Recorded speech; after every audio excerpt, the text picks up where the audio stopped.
What's up, guys? Ben here, bringing you another video today. I was supposed to do, continue our little Esports World Cup preview series, including the org that I'm going to talk about today. But some news broke yesterday, some really sad news. And if you've been kind of following the esports scene for 10 years plus, stories like what I'm about to talk to have happened all the time, which is it sounds like Oxygen Esports Boston Breach is winding down operations. So let's go through all of the reporting. Let's go through what we know, what I think is going to happen in the next couple of days, and what I think it means for the CDL spot and the players and the team going forward. All right, so here we go. Jacob Hale article. Sources: Oxygen Esports has ceased operations and lay off all staff. According to multiple sources, Oxygen Esports in the process of laying off all staff and ceasing operations entirely just 3 years after partnering with New England Patriots owner Kraft Sports Entertainment. It's actually really funny that it's called Kraft Sports Entertainment. You also have Cronky Sports Entertainment. You can't call this one KSC because the other one is called KSC.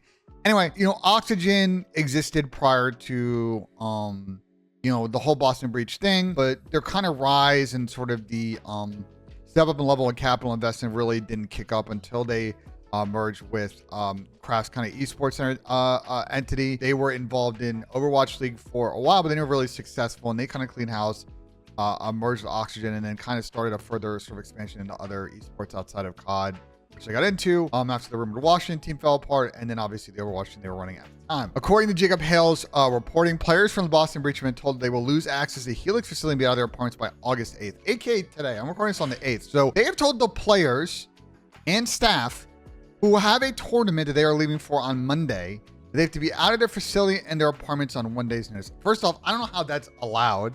I don't know how that is illegal. I don't even know how that's the right thing to do, especially if like Helix is owned by, and I believe it's the case, Helix is owned by the same owners as the parent company. Like, you're telling me that you can't let them use the space for another 4 or 5 days until they leave? Like, you can't figure out an arrangement here to sort of kick the can on this until late August when they can get back and actually move out? Interesting context here, and maybe we should have seen this coming. So Oxygen owns or is part of an ownership of a summer league for Rocket League, and they were actually, this is supposed to kick off about 2 days ago. And it got suspended to further notice. And then, some of the admins tweeted out that they were basically on furlough, that they were not going to get paid, and that they should continue working for free, basically in like a furlough sort of agreement there. But probably should have seen this coming a couple of days ago. Also kind of buried in this article, sort of at the bottom, at the time of writing, several sources claim that the board and shareholders are attempting to resolve the situation among staff. It's expected to be formalities around severance pay and should be made official by Friday, August 9th. So it's very weird. I don't know how.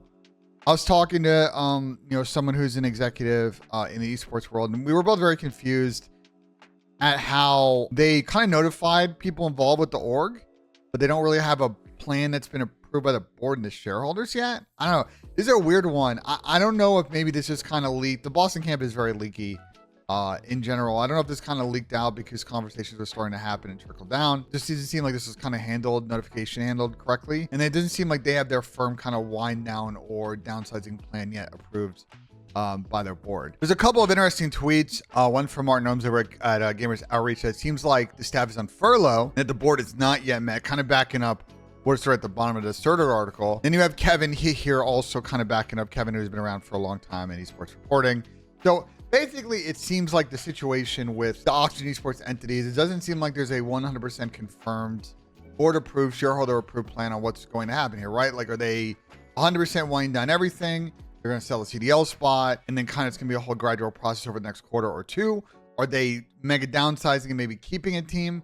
It seems like there's a lot of lack of clarity here, and it kind of trickles down again to the, like, telling the players and staff that they have to be out of the facility in their apartments like in 1 day. It just as is par for the course of Boston, unfortunately, over the last year or so, in Oxygen Esports, everything is a mess. Everything's a mess publicly. There's a lack of any real positive or any real public communication from the org, its ownership groups, any official math pieces. And yeah, it's just a lot of misinfo. Like, for example, Doug, I was watching Doug's stream yesterday, Doug Sense Martin. He really had nothing to say. Zinni was talking about, but Zin doesn't really work for the org. Zed and Dens were in Zin's chat. They didn't really have anything to say.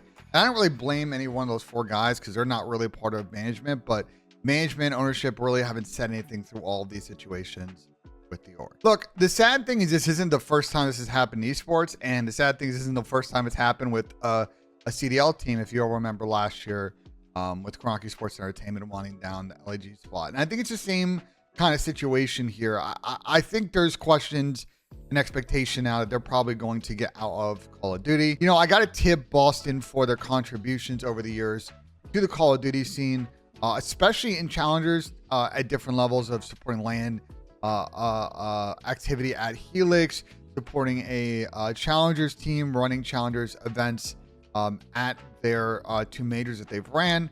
In other ways, their staff has supported the challenger scene. Like, I really want to tip Boston for doing what we've expected or have asked these non-endemics to do when they've come in. I think the problem on the pro side is that they never really created or formed a team that was able to develop into a championship contender.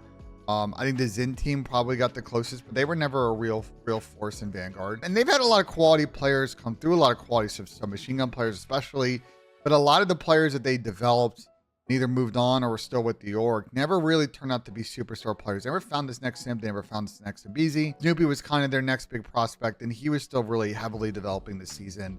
And wasn't really making a big step up, but obviously people sometimes make a big jump in their second or third seasons. But yeah, just an absolute mess.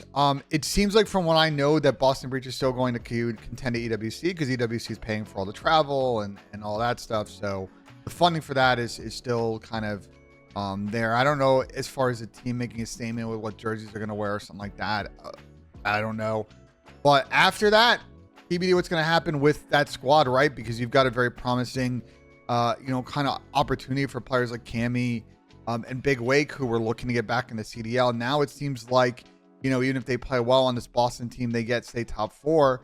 If the org's not maintaining the spot, if someone comes in and buy the spot, are they going to just build the team that they want? Are they going to keep these existing players, try to build around them? I assume they're all on short-term contracts. So regardless, they're all going to be out of pocket by the end of this tournament. So a bit of a weird one, and I'll kind of report as we hear more on the Call of Duty side. I think the key thing, though, is I'll continue to keep my ear on the business side of this. It seems like we're going to get more information on Friday. I plan on kind of getting and kind of doing a lot of my EWC update videos, so I'll probably cover that more so on Twitch streams over the next couple of days, but it seems like we're going to get some developments here either today or tomorrow once the board and the shareholders meet and they kind of discuss this matter further, and we kind of see what happens. Does someone try and buy some of these assets? We've seen other org come in, buy some of the existing teams they have, because they're in a bunch of different games here, right? They're in Valorant, Rocket League, Rainbow Six, Apex, Call of Duty, etc. Like, there are probably some assets here people could purchase, or maybe they just unwind everything, they don't really care, and they move on.